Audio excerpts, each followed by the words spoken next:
Hello,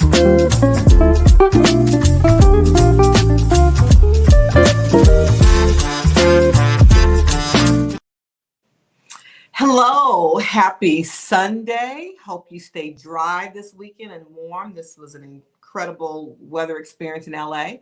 I'm Holly Mitchell, and welcome back to Sippin My Tea. If this is your first sipping experience, we started this 2020 at the beginning of the pandemic, and it was a way when I was in the state legislature to kind of connect with my constituents, to share in real time information about what was being made available with regard to COVID relief. And it kind of became a thing. We were doing it every Sunday evening. And it was me providing updates. We brought people on to be interviewed. We've interviewed everyone from Layla Ali to Secretary of State Shirley Weber, Insurance Commissioner Ricardo Lara. I think we did some of our budget and finance team so folks can understand the state budget process. So it's informative, it's quick, it's bite-sized, and I hope you enjoy it. I really appreciate you being here. You know, I'm a tea drinker. I don't drink coffee. And I've begun to have this kind of fun mug collection because of Sippin My Tea. People have sent me mugs that say Sippin My Tea. Today, because it's Black History Month, I wanted to honor our first African-American Vice President, Kamala Harris, with her famous line, I'm sipping bold mango black tea out of my I'm speaking mug. So I hope that you have your favorite tea with you as you've joined us. And it's great to kick off our 2023 Sippin My Tea again for Black History Month. We're going to have an opportunity to hear from an amazing asset to the LA County family, Dr. D'Artagnan Scorza. You'll hear from him briefly. But before we get started, I wanted to just talk a little bit about Black History Month and what inspired me. I think when we think about Black history, we tend to think historical figures. And this year, I've really begun to think about African Americans making history in present tense. Show the images, if you will, Lene. I'm very proud of a former colleague of mine in Sacramento who is now the first African-American director of the Department of Finance, Joe Steppenshaw. So Steppenshaw, proud of you as I think about Black History Month. I'm also proud of LA County's very own Phaedra Davenport, who is also the first African-American to serve in that capacity, a very important capacity. Helps us keep the $44 billion county budget going.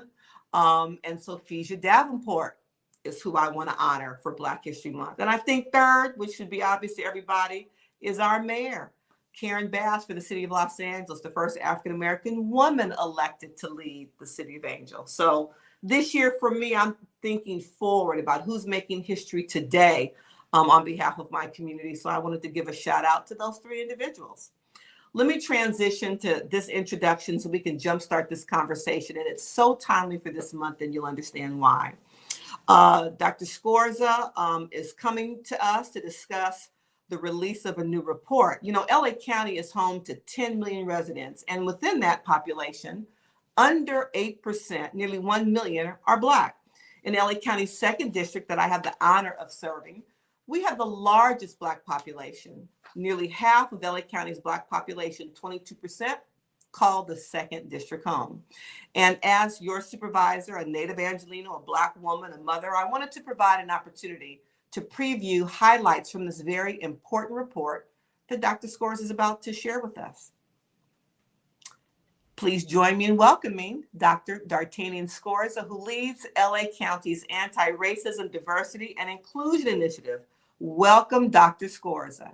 Thank you so much, Supervisor Mitchell. It's a pleasure to be here with you today.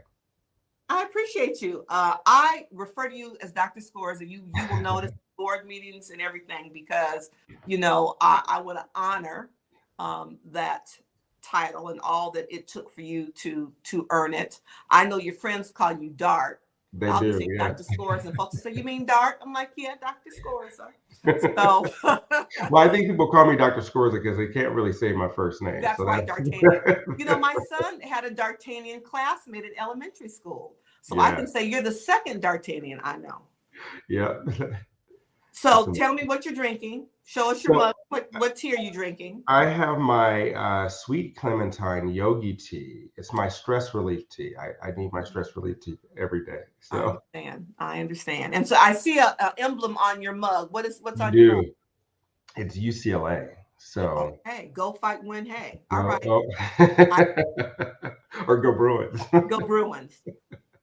That's right. So, Dr. Scorza, I talk about ARDI, the acronym for the initiative you lead, all the time because I was so proud to join a county that had the courage and the vision and the wisdom to acknowledge the role government has played in creating and maintaining systemic racism.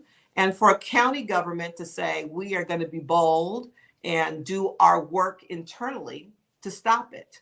The fact that anti-Blackness was explicitly called out in the motion that created ARDI, again, makes me very proud. So for people who aren't aware of ARDI or what you do for the county, can you give us a high-level summary of the work you do and the priorities your office is focused on?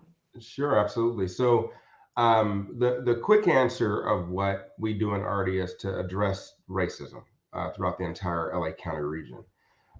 In July of 2020, Supervisor, as you're aware of, the board passed a motion that declared that racism is a matter of public health and that it had risen to crisis proportions, especially for African Americans in LA County, Mm-hmm. and that we needed to have a bold policy agenda to help guide, govern, and address structural racism and bias in all of its forms here in LA, but especially for Black folk. Mm-hmm. And I think the board that that I'm so incredibly proud to work for recognize that there were a number of equity-focused efforts that we needed to engage in. And by equity, I'm talking about balancing resources and power, right? So that it meets the needs of people where they are. It's about treating them justly according to their circumstances. And so the board, I think, in recognizing that, said, hey, we gotta look at how we're, I think under your leadership and the leadership of other members, we gotta look at how folk have been harmed by previous policy decisions that have been made here Mm-hmm. in LA County, both by public and private institutions, how they've been harmed by a number of the lack of resources, the lack of investment in communities. They've been harmed by things like racial covenants and redlining and the creation of some, agencies and institutions that have exacerbated family separation. They've been harmed by the criminal justice system, and we need to proactively address these issues. And so Artie is here to help do that on behalf of the board. And really, I think in many ways, I'm just super excited about the opportunity to do that in what is the largest municipal government in the nation. And very briefly, before I have you touch on the new report that you'll be releasing next month, I'm going to brag on you to say, because of the work that you've done, because, you were here and we stood up the initiative and we were ready, quite frankly, when we began to get the federal dollars to help with COVID recovery, we had the entity. You had begun to work on the equity index toolkit. To allow us to invest those federal dollars strategically based on an equity lens. And as you know, we've been called to the White House a couple of times to present what we've done, hearing loud and clear from the federal administration that this was the kind of investment strategy that they intended in making those dollars available. So I'm so glad you're here and that we were prepared to attempt, in a twisted kind of way, create a silver lining out of this cloud called COVID that we know disproportionately impacted the communities you've just referenced who are already under-resourced. So I'm thrilled that it's the lens through which we are now looking at ways to invest, not to merely divide by 5, but to invest in areas of the county that need it the most. So thank you for that work. So you're about to issue an amazing report on the status of Black LA, if you will. What are some of the key takeaways that you found in the report. And, let me ask you to give me some good news and bad news, because I think sometimes when we look at data like that and we're reminded of um, the challenges we as Black people face, we also have to remember our resilience and the Yes. assets that are found in our communities as well. So can you give me a mixed bag? I sure can. Well, I think, Supervisor, first of all, I'm super excited about this report. We're releasing the county's first ever state Black Los Angeles report. And, this report is really, I think, an opportunity for us to have a more deep, I think, conversation about Mm-hmm. what we can do as a county to address the needs of our Black residents, right? Many of our Black residents and many of our community members beyond, but specifically to focus on the needs of those of us who maybe have been facing challenges, but again, lived in communities where there's concentrated and accumulated disadvantage over time. But also it really does offer a few points of silver lining, a few points of hope that I think we can point to as well. So in this report, we picked a few areas to focus, and it was largely based upon what I think the board, asked us to center, which looks at physical and mental or behavioral health. We looked at areas like education and employment, housing and homelessness, law enforcement, justice and safety, and came up with data that I think speaks to much of what many Black Angelenos may be experiencing.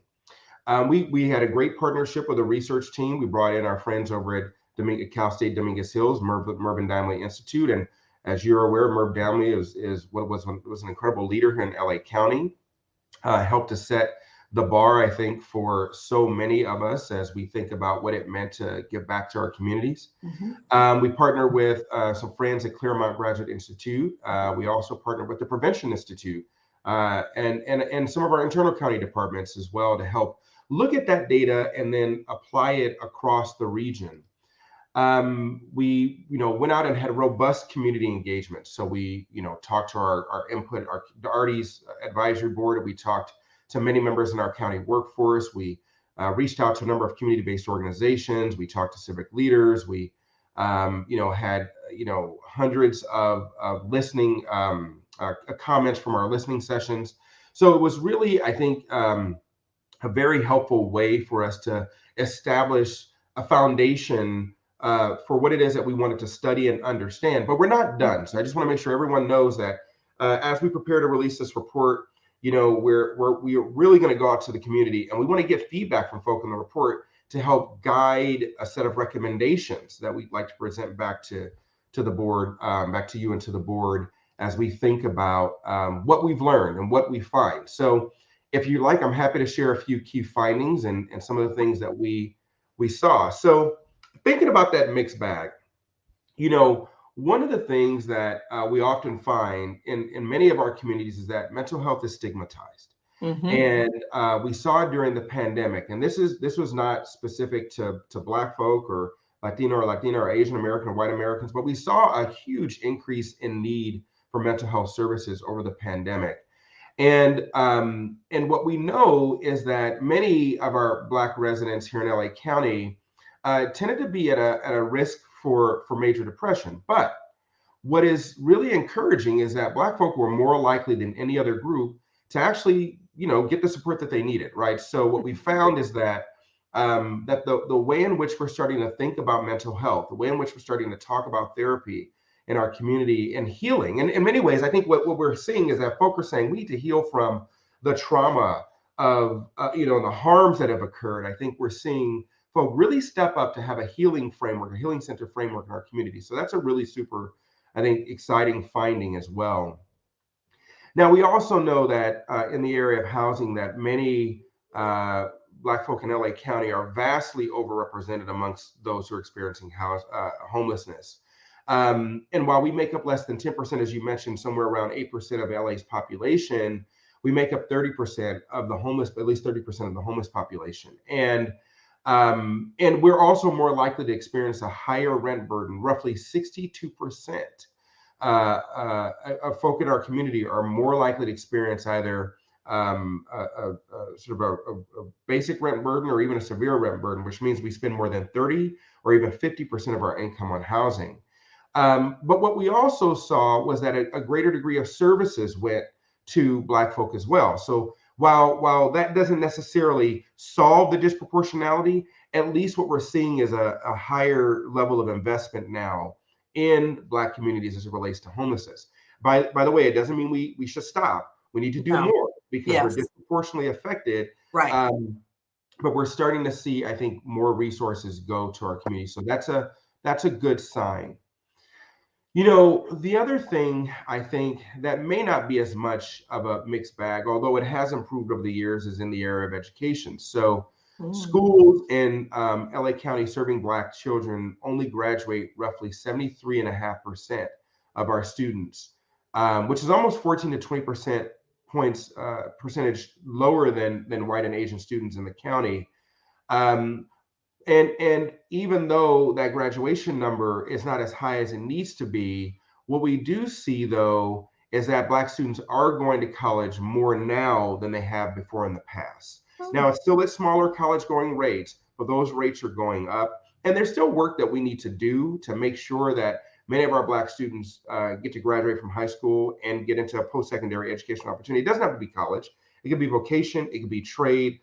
We want to make sure that many of our families get to stable employment. So those are some of the areas where I think we're seeing a mixed bag. Now, there are definitely areas where things could be a lot better. So we know, for example, that in the state of California, and it's hard to parse this data out in Los Angeles for a number of reasons, but we know that in the state of California, that if you're a Black male and you do not graduate high school, you have a 92% chance of being incarcerated.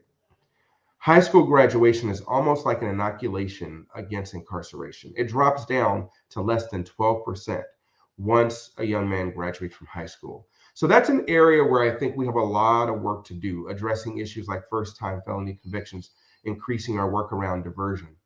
We also know that a lot of our Black mothers are facing maternal health issues here in LA County. Absolutely. A lot of Yes. our infants are facing maternal health issues, right? We saw recently, I think as your office sponsored a motion, the death of a very healthy young Black woman at a local hospital here in LA County, right? Like these things shouldn't happen. And I think lifting this data up will help us take action. I appreciate that.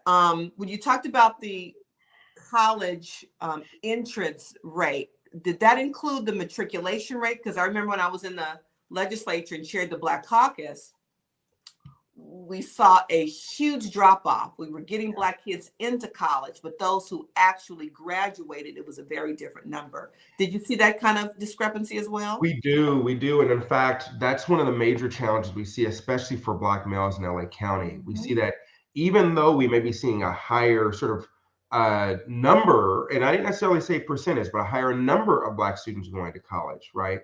We're not seeing as many graduate. And so there's Mhm. something that's happening between when our Black students arrive in college, especially for Black males. Now, I'll tell you, before I came to the county, we did a research study with a number of Black youth in LA County to look at sort of what was getting in their way. Mhm. And often a lot of our students would say that our systems are really too rigid. Classes are not available when they need them, right? They have to work, they're trying to commute, they have multiple responsibilities at home. You know, we have a lot of really responsible Black students. And so once they turn 18, they help, care for their household. They help Right. support their families and their siblings. And so having to have a job and then trying to work and go to school with classes being impacted, not being able to, like it actually takes privilege to even go to a community college or go to college, right? Mhm. So I think we saw a lot of that. We also saw that once students got to campus, there was often issues with feeling like they belong on those spaces, not often feeling very welcome. So I know that there are programs like Umoja in our community colleges that really work to do that and create a welcoming environment to help build sort of a greater degree of critical mass. But that lack of welcoming environment is, I think, really important because it helps to contribute to a reduction of retention. And then finally, one of the things that we learned was that when you don't concentrate resources on a community college campus, resources that support students who may have, I'm just gonna be honest. I graduated from Morningside High School in Inglewood. We had 4 advanced placement classes compared to some of my peers who went to, Beverly Hills High or Palos Verdes High, and they had 20 and 25 advanced placement classes. Now, we know all the issues with the College Board. We know the issues with the SAT. Like, we know that those are major challenges, right, in our systems. But if you just take a step back and we look at the fact that those are still, tools that are used to help determine whether or not somebody can access a university. When you go to a school that's not making any of those tools available, it certainly makes it that much more difficult for us to enter into and be successful once we get there. And so universities that have more resources when you actually get there on campus, like Cal State LA has incredible resources for foster youth and students that have experienced incarceration. UCLA and USC have, a Black Resource Center. They have additional academic support programs. They have additional financial aid programs, right? Those types of universities tend to do better with matriculation and retention for their students. And I have to say, I convened the community college presidents of the community colleges in the 2nd District quarterly. And in our very first convening, when in early 2021, when some of the campuses were still operating virtually, I heard universally from all of them that they lost their Black male student population. They didn't do well with the online system that we set up, and they couldn't find them. They're trying to get them back. Dr. Keith Curry at Compton College has created, a focused entity on campus with a dean whose job it is to not only recruit, but to provide just the kind of support you talked about for young Black men on campus. So it's going to take that kind of focused investment, acknowledging the things you talked about in terms of making the campus feel like a place that wants them versus them having to fight to defend their right to be there. I certainly remember what that felt like during my undergraduate experience. So I really look forward to tell us where we will find the report once it's released.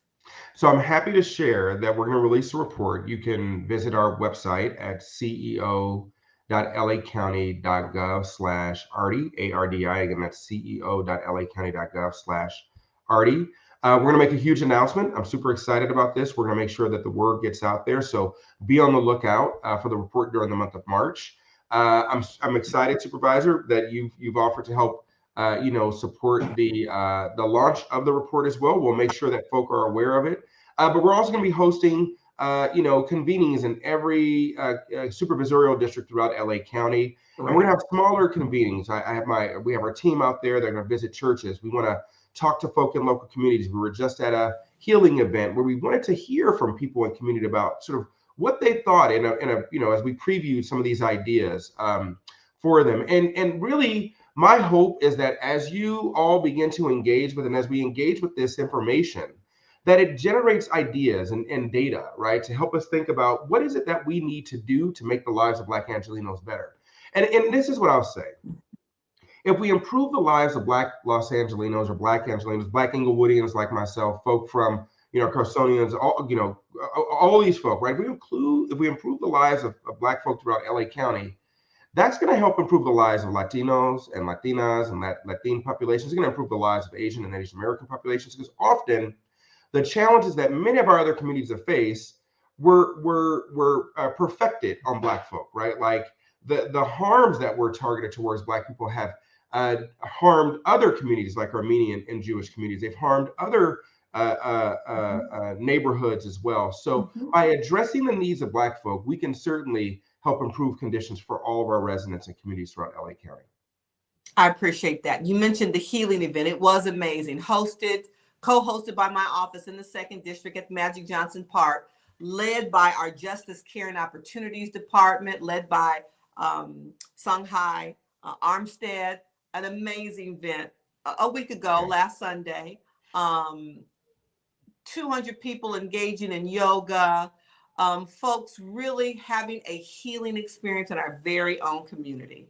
Yes. So I appreciate you taking advantage of that opportunity to talk to people and get their feedback on the report as well. Yes. Last question before I let you return to your Sunday evening. You got to let people know the special thing you did at that event, though. Say it again. So you got to let people know the special thing you did at that event, though. Yes, folks who tuned in to Sippin My Tea over the years, they met Rusty, the family dog, because he would sometime walk past and make an appearance, and we had to put 14-year-old Rusty down about a year and a half ago. So at that event where we had all kinds of county resources, including animal services from the county, the Carson shelter was there, and I brought home Peter, our brand new husky. And I'd already adopted him by the time Dr. Scorza walked by and said, a husky, I've had a husky. Are you ready? And Dr. Scorza, you were right. I don't know that I was.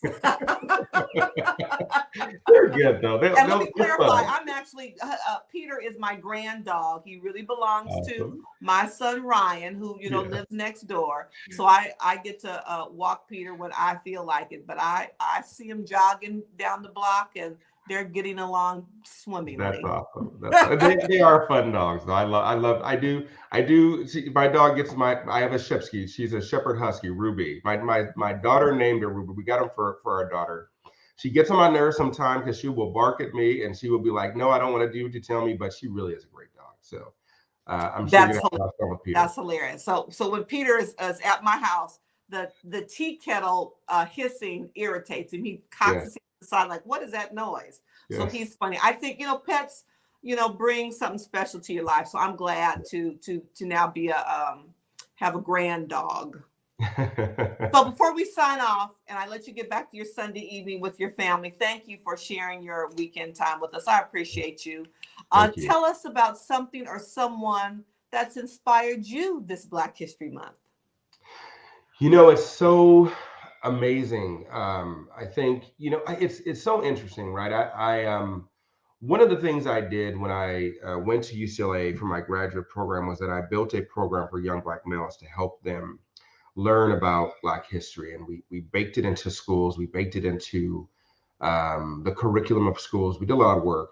And so there have been so, many authors have had the pleasure of getting to learn about, right? Not just from, Carter G. Woodson, who started Negro History Week, to W.B. Du Bois, who helped to start the Niagara movement and was one of the early founders of the NAACP. Mm-hmm. But even more recently, other leaders that are out there. And the one that I've been really sort of listening to a lot recently is Jennifer Eberhardt. And if you are aware of her, she's a professor at Stanford and she's done a lot of work around implicit bias. And her work really set the stage for a lot more that's been done. So if you are really interested in just learning more about how as a society and how as an individual we could do better, I would really encourage you to listen to Jennifer's work. And more recently, I've been listening to it again and sort of going back over it. And it's been really inspiring to me because what I love about what Jennifer does is, Dr. Eberhardt does, is she articulates like, hey, this is something that we all deal with, right? None of us are immune from bias. None of us are immune from prejudice. We all experience this.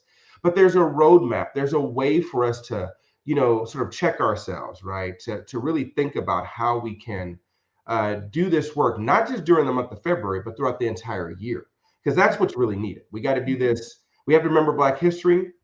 We got to address our biases. We got to do this work throughout the entire year. So I want to lift her up because I think she's really helped to inform and influence so much of what we do, not only in Artie but around the country. That folks should pay more attention.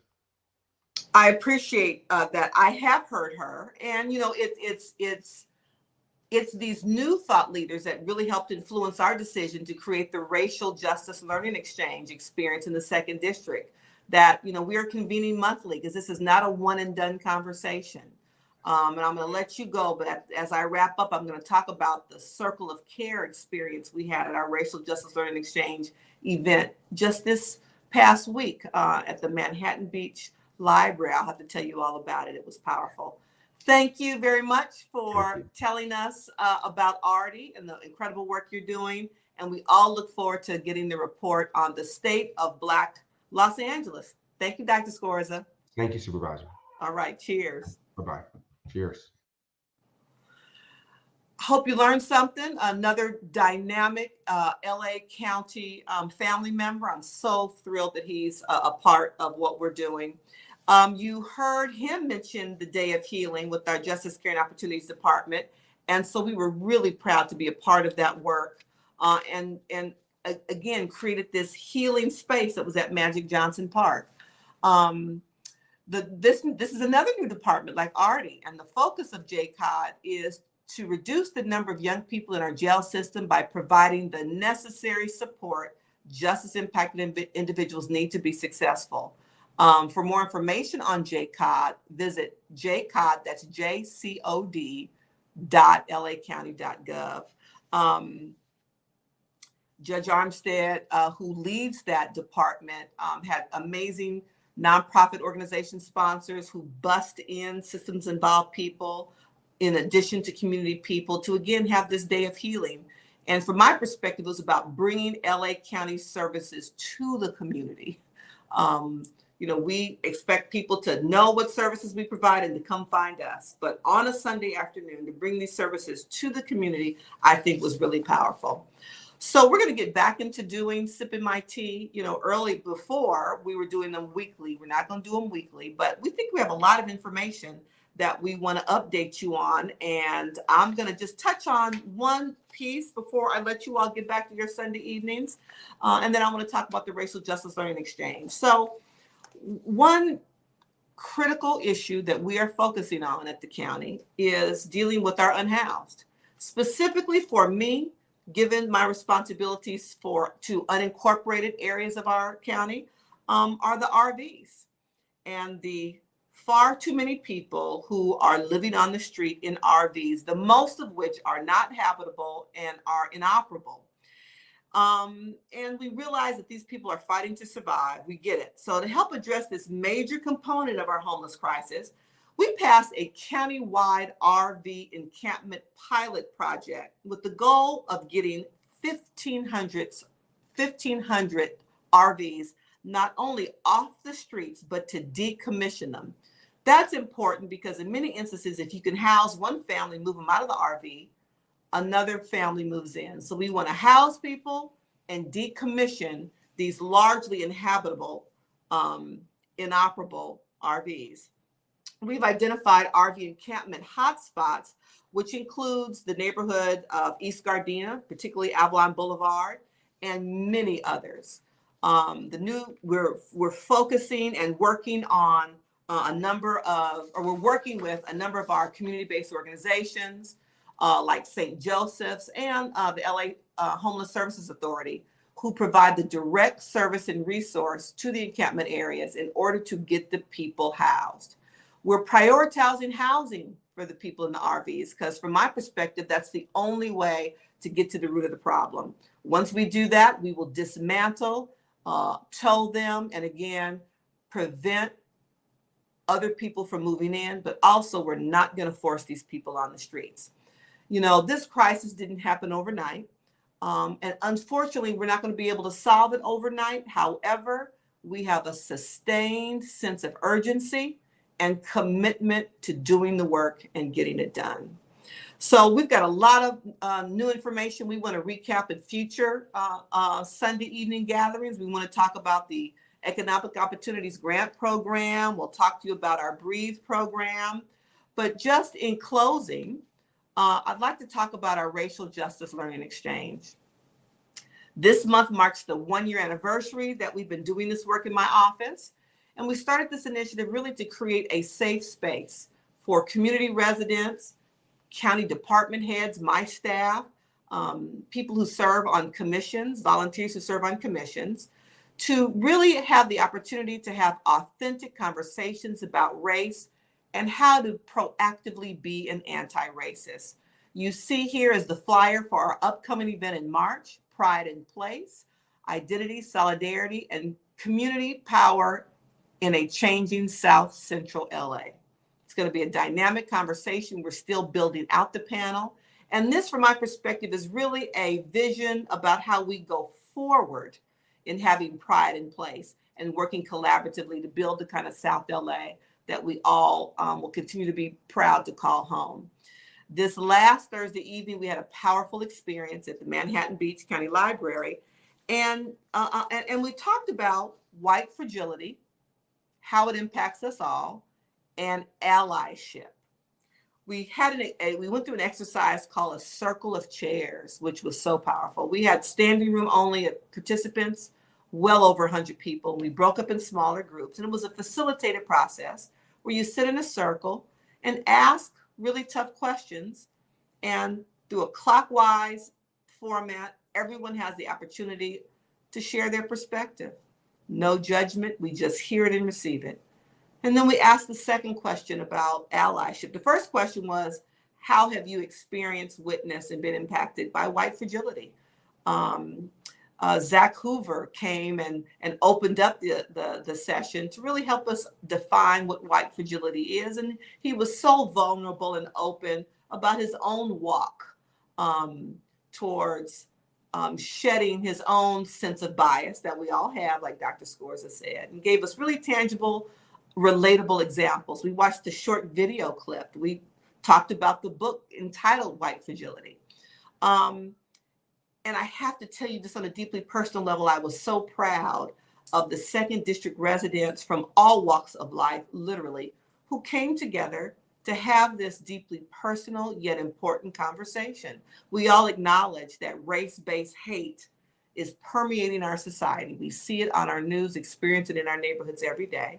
And I think our participation in this circle of chairs exercise really cemented our individual commitment to change ourselves, to change our families, to change our communities, and change the world, to really meaningfully get to a place where we can reduce race-based hate. So thank you for joining me for your Sunday evening and sipping a little tea.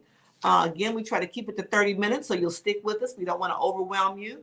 We'll come back in another couple of weeks, talk about some of the other amazing initiatives that are happening in LA County. We hope that you will stay connected with our office. At the bottom there, you see the website where you can tune in and find out what we're doing on your behalf each and every day in the amazing 2nd Supervisorial District. Have a great Sunday evening. Thanks for joining me.